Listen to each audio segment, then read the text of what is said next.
What's up, good people? So check this out.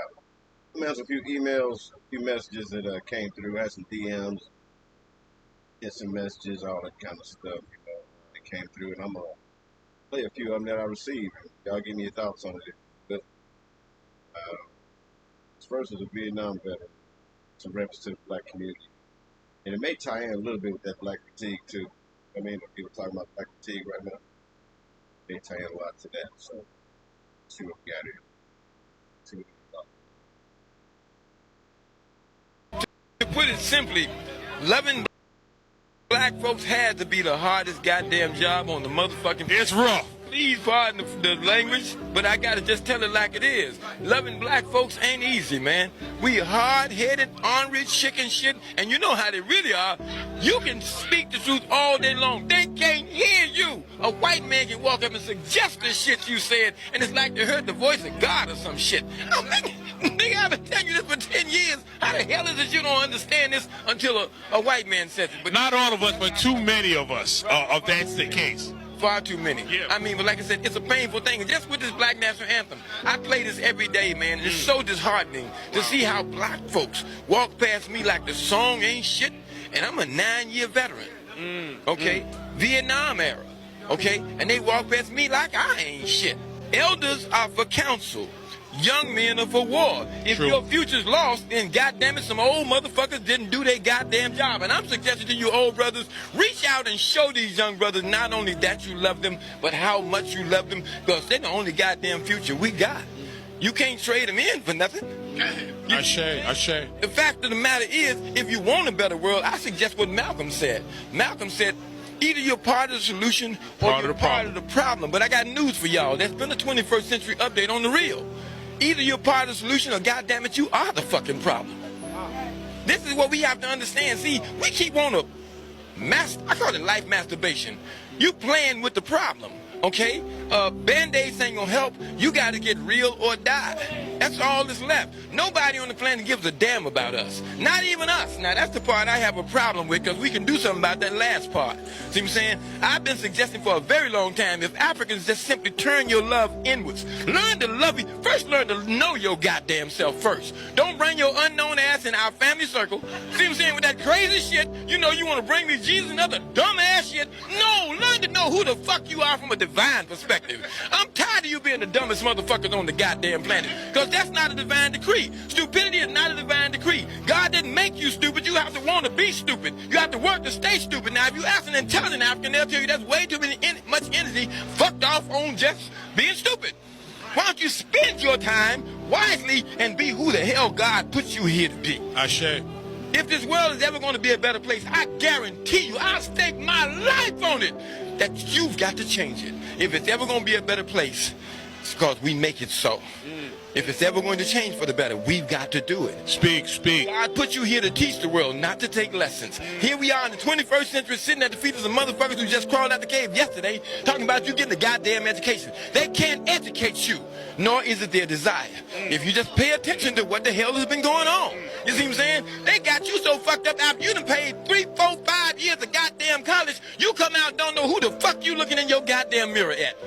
You should be embarrassed. Matter of fact, the teachers, the university instructors should be embarrassed. They have black children coming out not knowing who the fuck they are. Right. Whoa. All this money.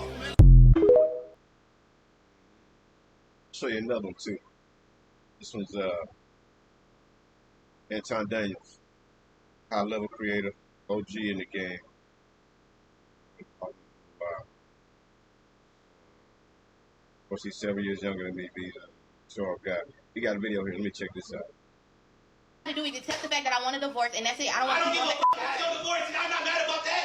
I'm not mad about that. What I'm mad about is the fuck that you're ungrateful. What I'm mad about is the fact that nothing is ever good enough for you. What I'm mad about is the fact that you can't even accept the fact that you got good ass, not none cheating ass. I don't care about cheating. Yeah, I don't. That don't side with finances. You want the drama, that's what you want. No, I don't. How about you want drama, bro? How about I don't want no.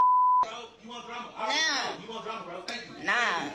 You right this whole time. You want drama. I don't want no drama. I want a that's that's gonna help me financially from beginning to end, not get comfortable throughout the time and then be like, oh, comfortable. Because you supposed to just turn around in 3 months. And then he be like, well, I'm trying. I can't tell you I'm trying. You probably gonna be like, what you mean you trying? You be at work every day. How the bills they pay? What you doing? You trying what? If I'm going to work every day and I'm building a business on the side, how is it that I'm not doing How is it that I'm too comfortable? If I'm still doing something for now and I'm still working on something for my future, how is that getting too comfortable when I'm doing two things at once? He told me I need to do stuff on the side, make faster money, do this, do that, so that way I can subside with my job that I'm doing. But my job pays the bills. I can't go find a side hustle because then I'm gonna burn myself out.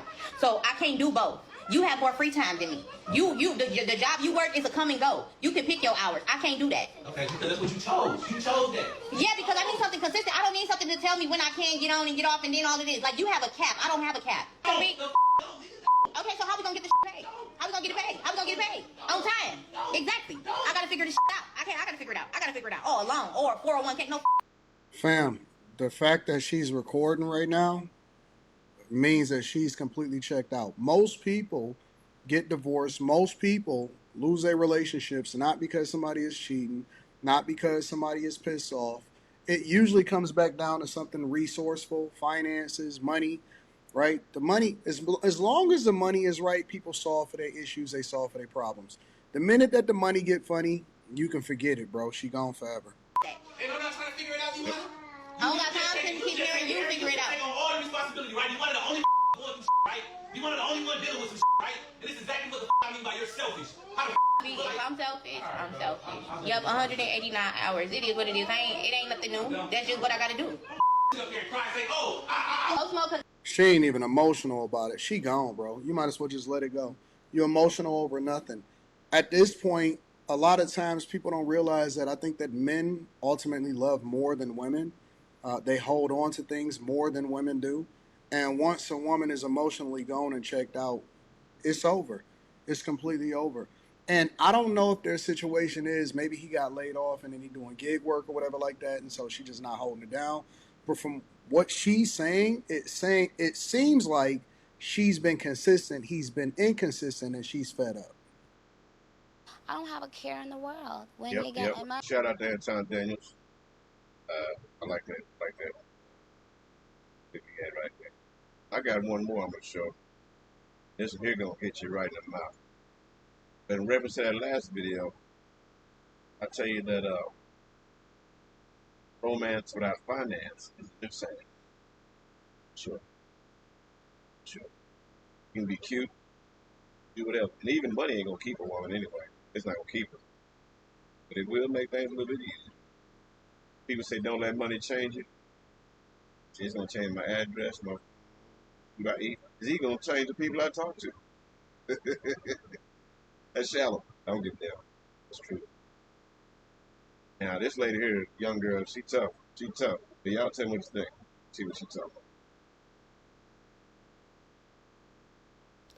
Until the Black community is able to take some constructive criticism and accept hard truths, we're not going to progress as a community. And I'm really talking to Black women because Black women are at the forefront of the community. And hard truth coming, Black women, you are raising criminals and you are raising hoes. And our community is in shambles because of what you're raising, because of the decisions that you are making and the men that you're choosing to have these children with. Okay, we have to do better as a community, and we have to have respect for the Black man and allow the Black man back into the home. Okay, we cannot keep talking down on Black men and acting like Black men are all just terrible. It is not true. Black men actually, in fact, raise better children when they do it alone than Black women. Okay, unfortunately, they're just not in the club when they're raising their children. So we have to take these hard truths and analyze them and see what it is that we can do about it and how it is affecting our children. Interesting. Well, I just want to run those through very quickly. See what y'all thought about it. This kind of ties into black fatigue a little bit. Some of it. Also ties into what I talk about on my channel a lot. You know? Do a lot of solo videos, but I also have this as a podcast where I talk to different people. And you'll see on my channel, I typically talk to a lot of guys that have done prison time, have lived it, done it. Some face life sentences, people face the death penalty. I talk to one I know personally. But I'll tell you this, the issues that are here are just a microcosm of the bigger issues inside the household. The bonnets, the rebellion, the young boys, the YNs as they call them, chaotic things that are going on. These things are a microcosm of the dysfunction that's in the household. Biggest prison. Now, I said I talk a lot of prisoners, but I'm gonna tell you this: through my research studies and the people I've talked to and the studies I've done, biggest prison, worst prison you could ever have in your life is a prisoner in your own mind. Be a prisoner trapped behind race, be a prisoner trapped behind lack of education, being a prisoner behind self-development. Some people can't move any further.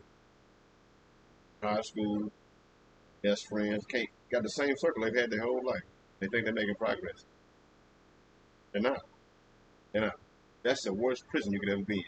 Prison in the mind, prison in the household, and you will hold your own prisoners in your house. You ever seen an overprotected mother, or a real self-righteous, or a crazy man in the household? You got that woman living in hell. You know what I mean? Old men are for counsel, young men are for war. As the old OG said on here earlier. Us older people should be providing wise counsel to our young boys. You know who's giving these boys counsel? Other criminals. Other criminals giving more criminal excuses for more criminals, and it keeps going on and on and on. And people call them a generational curse. Not no generational curse. Generational practices. Biggest prison you could ever have, being a prisoner of your own mind. All right now. Y'all take care. Peace. In the comments if you would, tell me what you think. Curious to know.